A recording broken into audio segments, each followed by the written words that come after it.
Welcome back to Gear Up Windows YouTube channel.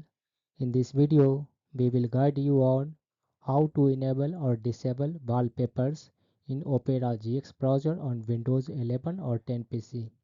For this, first open Opera GX browser on your Windows PC, then click on this one menu icon in the top left corner and select Settings in the drop down menu.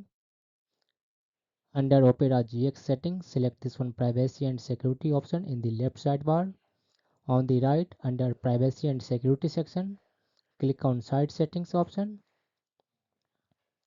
Then scroll down to the bottom and click on this one Advanced Content Settings.